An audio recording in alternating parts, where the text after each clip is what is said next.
Gewoon ongelooflijk jammer dat wij nu al tegen Marokko spelen. En ik vind het ongelooflijk jammer dat Marokko nu al tegen ons speelt. Maar hoe laat wil je wachten totdat je een normale tegenstander tegenkomt? Nee, maar ik doe... Finale? Nee, een normale tegenstander heb ik niet over. Ik heb het over Marokko hier in dit land. Marokko, er zijn natuurlijk ontzettend veel Marokkaanse voetballiefhebbers. En heel veel, ongelooflijk van... Marokko-Nederland, dat had zo...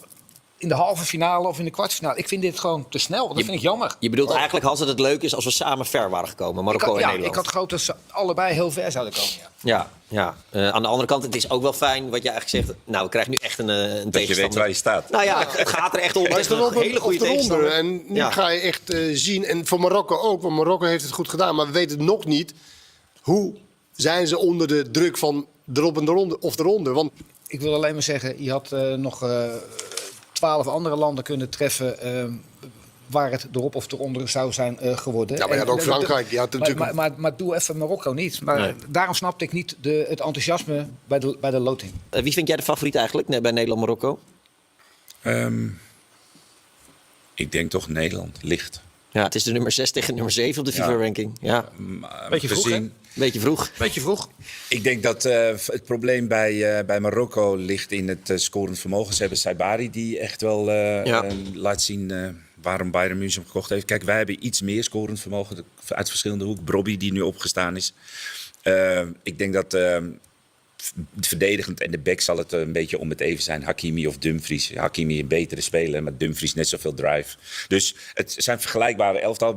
Bij Nederland denk ik aanvallend gezien ietsjes zekerder is dan Marokko. Dus meer ervaring ook, denk ik, Nederland zelf. Meer ervaring. Maar ik moet wel zeggen, dit Marokko is de Marokko die ik ooit heb gezien met de beste organisatie, de meeste discipline. We weten natuurlijk, Marokkaanse voetbal kunnen echt heel goed voetballen op de pleintjes.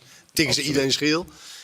Daar hebben ze niet al te veel van. Ze hebben juist moderne voetballers. Ze hebben Masraoui, die heel modern speelt als linksback, vind ik, op het middenveld. Ze hebben het middenveld die echt mensen kapot kunnen lopen. Maar ook nog vaardig aan de bal zijn. En Saibari is natuurlijk wel de spits, wat hij eigenlijk niet is. Want dan zeg je, bij PSV kwam hij daar ook vaak terecht. Maar Marokko is zeer zeker een hele gevaarlijke ploeg. En echt wel een van de gevaarlijkste ploegen, denk ik, ook om in die achtste finale. Wat bedoel je daarmee, een van de gevaarlijkste ploegen? Marokkaanse spelers verbeteren me als ik super technisch geschoold. Het zijn super technische voetballers. En nou hebben ze ook nog eens een bondscoach die ze daarin alle vrijheid geeft. Waarin de nadruk voor mij veel meer ligt op balbezit dan op balverlies.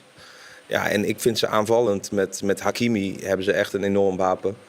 En ja, het ziet er gewoon goed uit. Ze zijn veel meer in staat dan 4 jaar geleden om op balbezit te spelen. Dus ze hebben goede lopers. Ja. Ze kunnen allemaal enorm goed lopen. Het enige wat ik echt wel heb bij het Marokkaanse elftal, wat het verschil is eigenlijk tegen de grote landen, is dat ze weinig klinische spelers hebben die echt gewoon klinisch zijn als ze een kans krijgen. En dat zie je bijvoorbeeld een verschil bij een Frankrijk, bij een Brazilië, Argentinië. Echt doelpunten maken. Je ziet toch wel dat ze in die wedstrijden, volgens mij tegen Brazilië kregen ze 2-3 hele grote kansen. Tegen Schotland kregen ze 2-3 hele grote kansen. En dat is denk ik wel het verschil wat ik wel zag bij het Nederlands elftal eigenlijk. Ik dat nu al hebben eigenlijk. Ja, maar dat is een van de weinige. Vind je ook dat wij dat meer hebben ten opzichte van Marokko?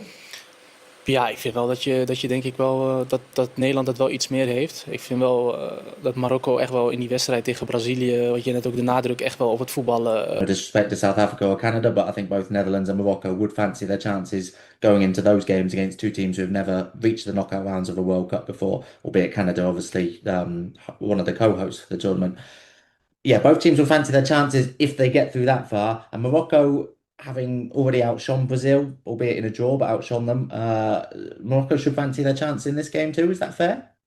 Yeah, I think so. I think obviously always wary of looking ahead too far, and I think they'll obviously know that. But as you say, Barney, in the next round, a South Africa or a Canada, with the greatest of respects, they would fancy their chances. They've beaten better teams than those recently, and had a lot of success, obviously, as we know. So yeah, you'd fancy them to win that. So yeah, you would fancy Morocco to.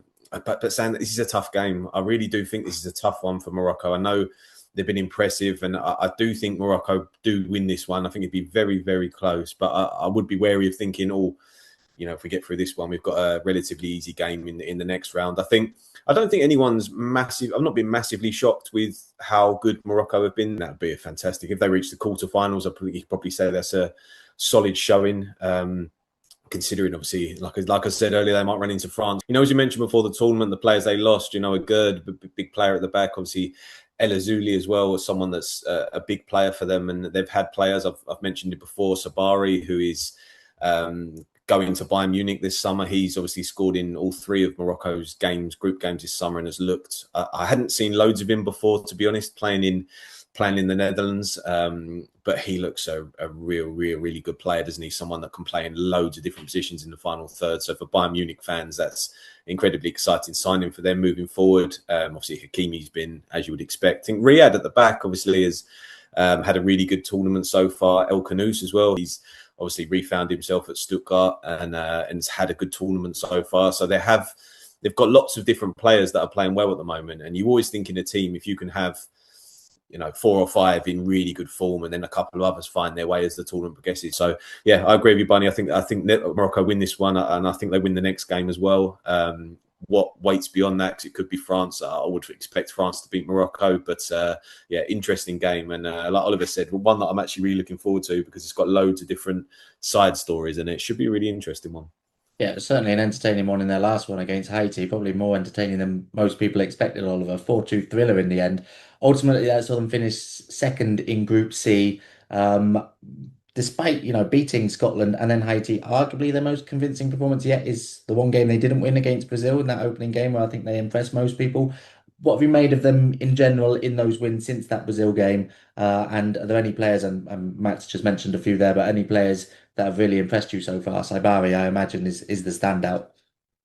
Yeah, I think you know, despite suffering a few injury blows before the tournament that Matt mentioned before, I think Morocco still look strong. They look like a nation who can compete. They certainly showed that against Brazil, and then yeah, I think they got the job done to beat both Scotland and Haiti, and then it maybe wasn't as convincing as you said. Then I think the Brazil performance was probably the best of the 3, considering it was Brazil. But yeah, I think in terms of who has stood out maybe for Morocco, it is hard to look past Ismail Saibari at the moment, who entered this tournament after scoring 19 goals for PSV Eindhoven last season, including 15 in the Eredivisie. So he'll be very familiar with some of these Dutch players who could be involved in this game, and yeah, he's carried that impressive form onto the international stage. You know, it's 3 goals in 3 World Cup games.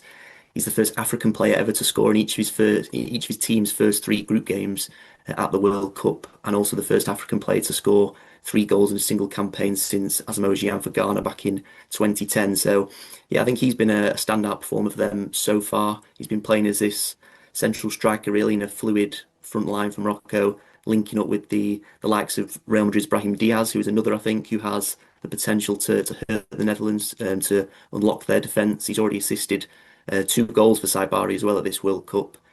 And then I think again we have to mention Achraf Hakimi as well, Morocco's captain, a 2-time Champions League winner with PSG, who scored his first goal at the World Cup against Haiti as well. I think yeah, he looked a real threat in that game down the right as a marauding right back, very athletic, very physical. He offers so much to this Morocco team at both ends of the pitch, really, you know.